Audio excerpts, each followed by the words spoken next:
రాష్ట్ర వ్యాప్తంగా జరుగుతున్న తెలంగాణ ఆవిర్భావ ఉత్సవాలలో భాగంగా మన పాలకీడు మండల కేంద్రంలోని మండల పార్టీ అధ్యక్షుడు కృష్ణపాటి అన్న గారి ఆధ్వర్యంలో ఏర్పాటు చేసిన జెండా ఆవిష్కరణ కార్యక్రమానికి విచ్చేసిన మండల పార్టీ అధ్యక్షులు కృష్ణపాటి అంజిరెడ్డి అన్న గారికి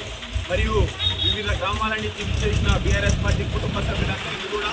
తెలంగాణ రాష్ట్ర ఆవిర్భావ దినోత్సవ శుభాకాంక్షలు తెలియజేస్తున్నాం. ఆనాడు 2001లో కేసీఆర్ గారు ఒక్కరై బయటికి వెళ్ళి తెలంగాణని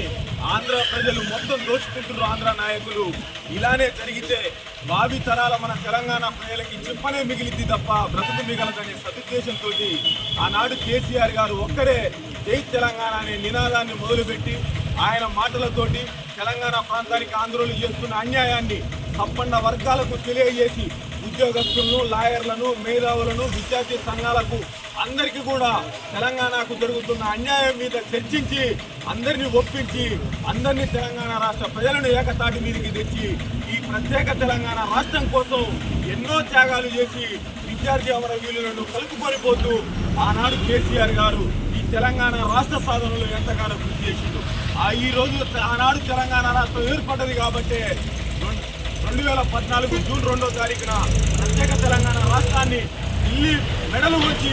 ఈ ప్రత్యేక తెలంగాణ రాష్ట్రాన్ని స్థాపించడం జరిగింది. అందులో భాగంగానే ఈరోజు మన నిధులు మన నియామకాలు అనే మంచి ఆలోచనతోటి ఈరోజు మన తెలంగాణ రాష్ట్రాన్ని మన తెలంగాణ వాళ్ళని పరిపాలించుకునే గొప్ప అదృష్టం ఈరోజు తెలంగాణ ప్రజలకు దక్కింది అంటే అది కేవలం కేసీఆర్ గారి త్యాగంతోనే దక్కింది తప్ప మరొకటి ఏది కాదని తెలియజేస్తూ ఇంత చక్కటి కార్యక్రమంలో నాకు చాలా చక్కని అవకాశాన్ని కల్పించిన మండల పార్టీ అధ్యక్షుడు కృష్ణపాటి అంజిరెడ్డి అన్న గారికి కృతజ్ఞతలు తెలియజేస్తూ